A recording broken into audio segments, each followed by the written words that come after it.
Hey everyone, this is Brandon, and I'm recording an exclusive screencast for Web Design Tuts. Today we're going to be going over how to create your own juicy tabbed slider. This is a basic image slider that you can include in any of your own web designs. We're going to be going over the basics on how to create this thing, and you guys can go ahead and figure out how you want to alter it for your own projects. I'm also including a free Photoshop file along with this download, so if you guys want to go ahead and pick that up, you guys can go ahead and grab it and customize it to your own heart's content. So first, is to kind of see this thing in action. I've coded this in a couple different cases in some of the templates that I have online. Themology uses it for its own image slider. You guys can see the shadow underneath is a little bit different. We have the tabbed interface underneath it as opposed to over the image. We're going to be going over how to create this version of it today, and like I said, you guys can customize this later on. So let's go ahead and dive into the actual creation of this thing. We're going to start by creating a new document. I'm going to use the dimensions of 600 pixels by 400 pixels. The reason I'm doing that at this point is basically just to create this in the right size for the demo itself. And I'm just going to grab these layers really quickly so we can move quickly later on. And I'm just going to drop that in there. And that creates our basic document. Now the background, if you guys notice, I'm using a very light gray color, and I have a pattern over it that's basically just a very light gray grid texture. It's set to multiply just to give it a little bit of texture. The reason I'm doing that is basically whenever I create site elements like this, I want to make sure that they pop really nicely on the screen. In the case of this one, I want to make sure that I can see where the element starts and where it ends over here. Obviously, when you guys are dragging this onto your own documents, it doesn't matter what the background is. So the first step that we're going to be making here is we're going to draw a rectangle. Now the dimensions don't necessarily matter, but if you guys want to create it at a very specific size, you're going to want to open up the info box, and you can open that up from the window info panel, or you can press F8. And basically I'm going to be looking at the width and the height over here, so you'll notice as I'm drawing that the numbers are going to show up. The reason we're doing this is basically so that we can get a very exact size. So for instance, if I wanted 460 by 270, we would just go ahead and create it right there. So next we're going to go into the layers panel, and we're going to set the background to be white. And next we're going to go ahead and add a very light stroke. The color in this case, I'm just going to use a light gray, but I want it to be a little bit darker than the background so it pops out just a little bit. And obviously you guys can use your own colors if you want, that's all fine. The next thing we're going to do is I'm just going to go ahead and duplicate this layer.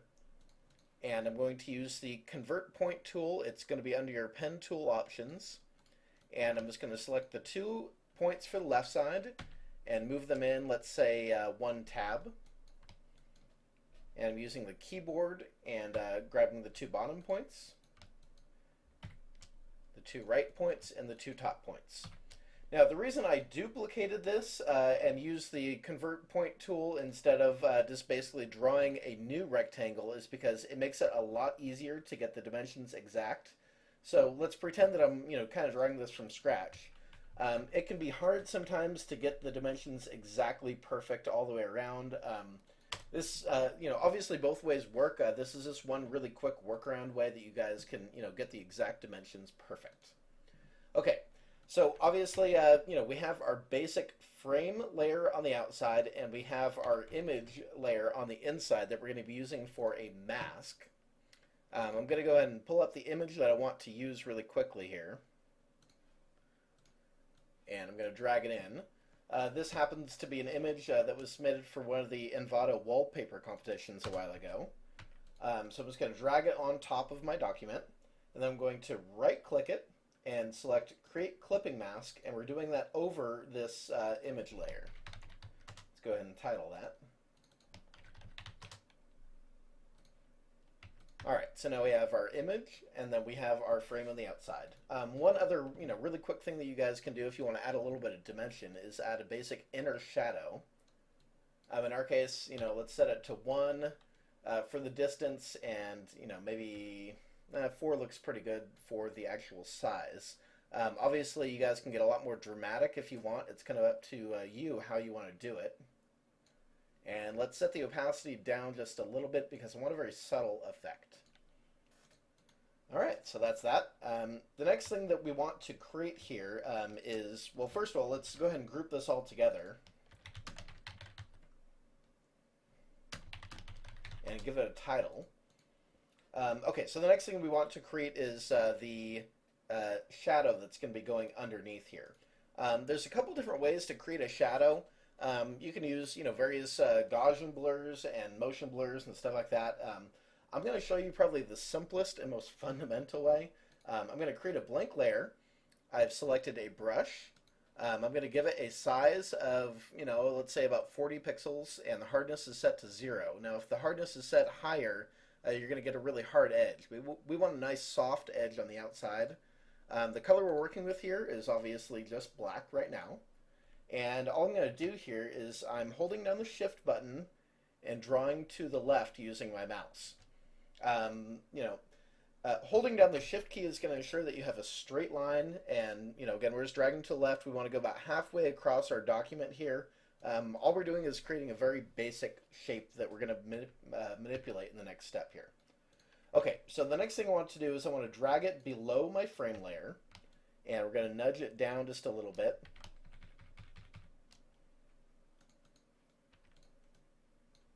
If I get it in the right place here. Alright, so we've got it right about in the right place. But I want this to kind of bow out. So I want it to be deeper on the corners than it is on the center. So what we're going to do for that is we're just going to rotate it very, very slightly here. And we're going to lift it up. Now the next thing I want to do is kind of bring it in just a little bit because that almost looks too far. And then I'm going to hit Control J to duplicate the layer. I'm going to select Edit, Transform, and we're going to hit Flip Horizontal here. So that's going to give you a duplicated and flipped version of the shadow. Let's go ahead and pull it up to the top just to show you guys what the two look like.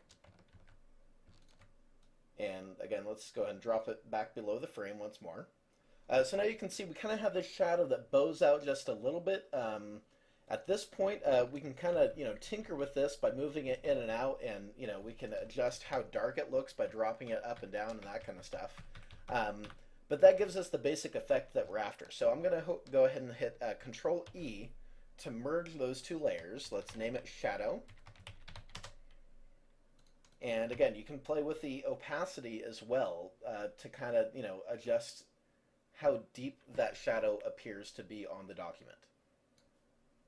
Alright, so that's about it. The only other thing that I might do is it looks a little bit deeper here in the center, so I might select my eraser tool and set the opacity of it down pretty low, and I might just pull off a little bit of that center just to make it look nice and even. So again, we're creating the shadow. We're not using any fancy math or anything like that. We're just using the basic brush tool and some common sense to get it just right.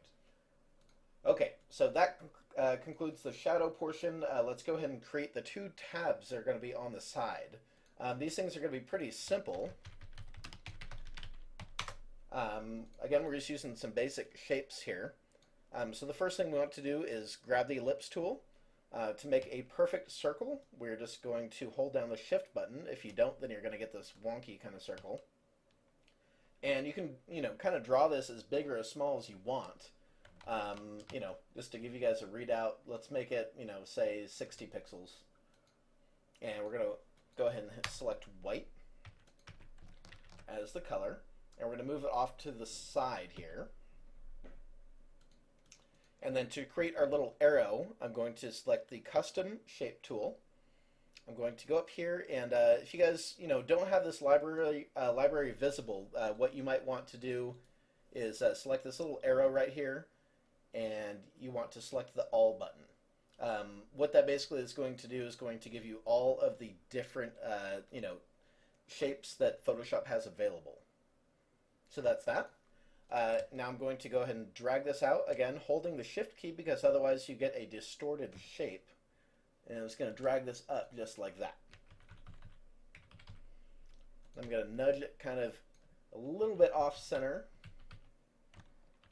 I'm going to duplicate it and move it over just a very little bit. That looks about right. And the final thing we're going to do to complete the effect of it is we're going to add a very light stroke. Now, the easiest way to make this look like it's seamless with the actual background frame is going to be to go to the frame, right-click, hit Copy Layer Style, and we're going to paste that same layer style over the circle itself. Now, what that does is it creates a stroke that's the same color as the stroke that's on the frame, and we'll get into why we want that in just a second here. So the next thing we're going to do is we're going to add a very light drop shadow. Again, we're basically just trying to mimic the shadow that we have under the frame. We don't want it to be too dramatic, so we're just going to use a distance of 2 and the size of say 3. And let's go ahead and set the angle of it out just a little bit. Let's go ahead and make it say 137 looks like it might be okay. And we'll drop the opacity back just a little bit. Again, we're trying to get a very light effect here. We might come back and tinker with this. And let's go ahead and group those all together in one set, and we're going to call this the right button. And the next thing we're going to do, and this is pretty much the main crucial step that you guys want to hit here, is we want to grab our square or rectangle marquee tool. We want to draw, so it's just barely overlapping the frame a little bit here. Then we're going to go to this folder, and we're going to select the Layer Mask button. And now you're going to notice that everything is masked off right there. So we're not dealing with that overlap over the image anymore. So the great thing about this is you can basically link and unlink that mask. So it allows you to select the mask and move it around, right? So in our case, you could kind of mess with this a little bit to your own preferences. You could basically move it to the point where it's exactly meeting up, or I think in the demo that we have you guys downloading, it's actually overlapping just a little bit to create an effect that those tabs are maybe little pieces of paper that are overlapping. So let's go ahead and move that over just a bit. Now the next thing I'm noticing is my arrows, which obviously are a little bit chunkier than the ones inside the demo that you're downloading. They're sticking out a little bit. So what I want to do is move them out, and let's go ahead and shrink these just a bit and position them just like that. And that looks about perfect. So that looks good. Okay, the next thing I need to do is I'm going to copy this group, and I'm going to hit Duplicate Group, and let's name it the left button. And we're going to move it over here. And we're very simply going to select Edit, Transform, Flip Horizontal. And we're going to move that over here. Now, the one thing you're going to want to note here is it's flipped it horizontal, but the light effect for the drop shadow is going to be the same. So we need to go back into the drop shadow. And again, the angle is 137 here. So we're probably going to want to turn off global light and set the angle out. Let's say 43. And that basically gets, the shadow on this side is going in this direction, and the shadow on this side is going in this direction. And all we're trying to do is mimic the bowing shadow that's right here. All right, so that looks pretty good there. So now we have our left button and our right button. That's great. The final thing that we had inside the demo is this little tabular interface that we have at the bottom here. So let's go ahead and create that. And I'm going to create a new group. I'm going to name it the dot indicator, for lack of a better term. And I'm going to create a couple very simple circles here.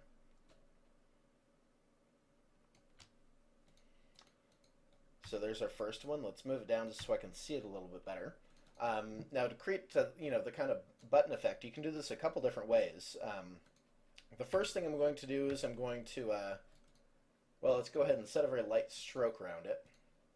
I'm going to grab a light gray color. If we can use the same one that we used for the actual frame, that's probably the ideal color for it. And then let's go ahead and add a very light gradient over it. I don't like the straight black to white, so let's kind of make it a light gray to white.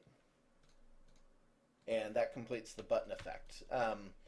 A pretty simple idea whenever you're trying to create a button.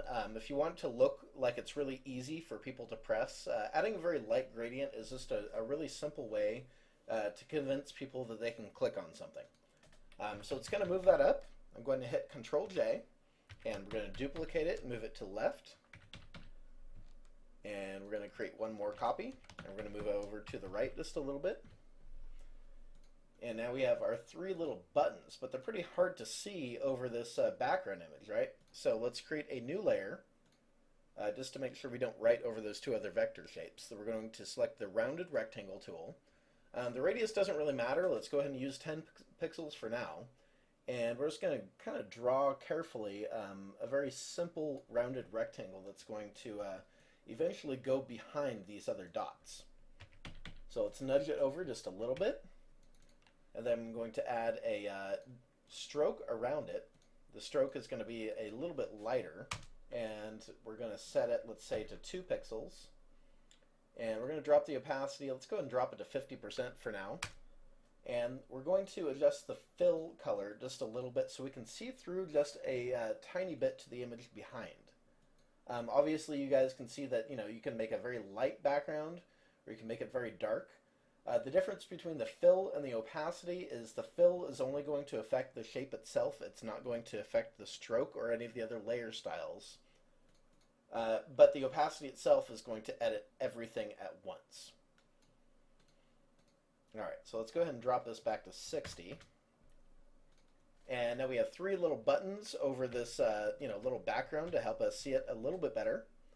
The last thing we really need is to kind of make one of these buttons look like it's been selected or like it's the active one. So I'm going to draw a new shape. And we're going to try to get this dot to be perfectly in the center. Now the best way to do this is often going to be just to kind of zoom in on the navigator to 800%, scroll down, and you can even kind of use the marquee tool to kind of measure things. You just kind of want to eyeball it and get it exactly where you need it to be. So now we have this dot over one of our layers, or one of our little buttons there. Let's go ahead and add a little bit of styling to it. We might add a gradient.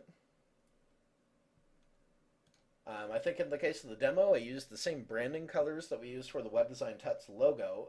Obviously, you guys can use any colors that you want. You can make a nice, kind of blue logo. You could, make whatever you want. So let's kind of, just set a little darker green. I think that looks pretty good there. So now that looks perfect. If we wanted to make that just a little bit bigger, we would zoom back in and scale it out using Control T to do a free transform and just kind of nudge it down just a bit. And you'll see here the reason I'm going to 800% is so I can kind of get this exactly right. It can often be a little bit tricky to kind of do scaling like this on a small scale, because it's easier to get something too far to the right or too far to the left. So by tinkering with this in really close, I can keep an eye and make sure that all of my dimensions are exactly right. So let's go back out to 100%, and you'll see now we have this really big version of this dot. Obviously, I can hit Control-Alt-Z to nudge it back to where it was before, and that's what you guys have right there. All right, so I believe this concludes the demo. I'm going to include a written version of this demo as well. That we're going to go over a couple different techniques in the written portion of it. If you guys want to go ahead and create this yourself, you're welcome to, and you're welcome to use it in your own projects. So thanks for watching today, you guys, and have a good one.